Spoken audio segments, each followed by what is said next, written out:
Adrenocortical insufficiency. This is also discussing Addison's disease, which results from damage to the adrenal cortex. The damage causes the cortex to produce hormone levels that are too low. We will discuss how the brain and adrenals affect Addison's disease in the presentation. Other causes, however, are tuberculosis, HIV, fungal infections, tumors, and bleeding into the adrenal glands.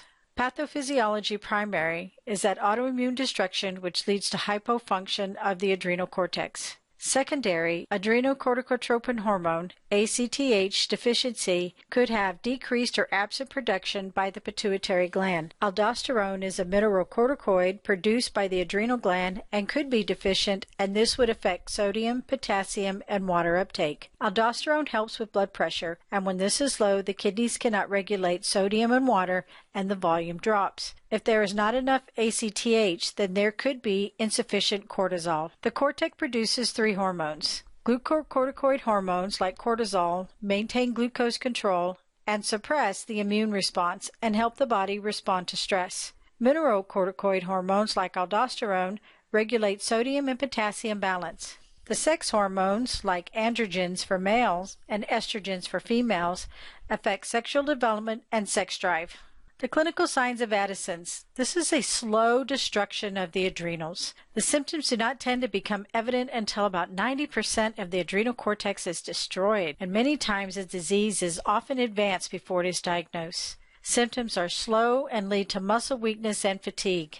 Gastrointestinal issues include weight loss from anorexia, nausea, vomiting, and diarrhea. Also, constipation and increased abdominal pain. Mental health includes irritability, depression, and anxiety. The other clinical signs. One way to look at this is that you have 4 hypos and 2 hypers. So we have hypotension, hypoglycemia. They're going to have salt craving, so they're hyponatremic. And then dehydrated due to low volume, so they're hypovolemic. The next one is hyperpigmentation, and that's bronze skin over the joints, creases, and palms. And this darkening of the skin is most visible on scars, skin folds, pressure points like elbows, knees, knuckles, toes, lips, and mucous membranes. And then the last one is hyperkalemia. Diagnostics Addison's disease. This is the most specific test for diagnosing Addison's. In this test, blood and/or urine cortisol levels are measured before and after a synthetic form of ACTH is given by injection. The normal response after an injection of ACTH is a rise in blood and urine cortisol levels. In this test, the cortisol is measured in the blood and is repeated 30 to 60 minutes after IV ACTH injection.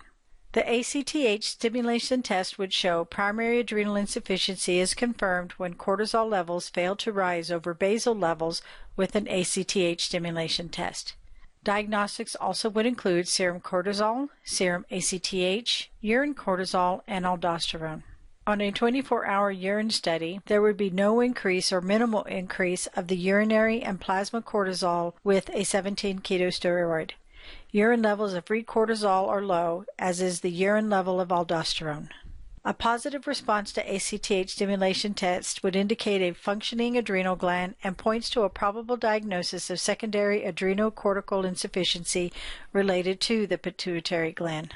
The chemistry panel would show a decreased sodium, glucose, increase in calcium, potassium, and the BUN. And the CBC would show anemia and probably an increased lymphocyte count. And the CT and MRI are done to rule out any other issues that might be happening with the patient. Nursing management. This is a circulation problem. They need to give them normal saline and return the sodium and potassium back to normal. If the adrenal glands are not working, then hydrocortisone, which is the most common form use of hormone therapy, because it has both glucocorticoid and mineralocorticoid properties. During stress, the glucocorticoid dosage is increased to prevent an Addisonian crisis. If aldosterone is deficient, then a mineralocorticoid replacement, the fludrocortisone, given daily. Increased sodium needs to be added to the diet. Methylprednisolone may be given if a patient has COPD and heart failure. This mineralocorticoid can help prevent the fluid retention. Symptoms of an Addisonian crisis would include a sudden penetrating pain in their lower back, their abdomen, legs, vomiting, diarrhea, they're dehydrated, low blood pressure, and eventually a loss of consciousness. So an NCLEX question could be, how do you know they're responding to treatment? It's really simple, when they begin to have a coherent discussion with you. So what will kill you? An Addisonian crisis, if left untreated, can be fatal. CT and MRIs are used to identify causes other than autoimmune, including tumors, fungal infections, tuberculosis, or adrenal calcifications. But because Addisonian crisis is life-threatening, it requires aggressive shock management. So treatment should be high-dose hydrocortisone replacement. Large volumes of normal saline and D5W are given to reverse hypotension and electrolyte imbalances because the goal is to get the blood pressure to normal. Assess the vital signs and signs of fluid volume deficit, and if they do get large volumes of fluid, then check for fluid volume excess. Look at what their electrolytes are doing. Monitor their serum glucose, sodium, potassium. Establish baseline data regarding their mental status, especially what their initial vital signs and weight are. Try to get a complete history to determine what drugs that could potentially interact with corticosteroids. That would be drugs like anticoagulants, cardiac glycosides, oral contraceptives, oral hypoglycemics, and nonsteroidals. The main thing is find the underlying cause, that if it's an infection, then they need antibiotics. But it is important to protect the patient from noise and light and environmental temperature like too hot or too cold. The patient will have difficulty coping with these stresses because of their inability to produce corticosteroids. The collaboration teaching for Addison's disease. In order to save your buttocks, you need to add steroids and add sodium. So ASS, add steroids and sodium. Now the daily glucocorticoid, the hydrocortisone replacement, usually would be 2/3 in the morning and then 1/3 the rest of the dose in the late afternoon. If the patient is going to take a mineralocorticoid, then it would be the fludrocortisone and it would be in the morning. A person who has Addison's disease really should carry some kind of identification in case of an emergency, and it would alert emergency personnel that they would need to inject 100 milligrams of cortisol if the person is found really injured or unable to answer questions.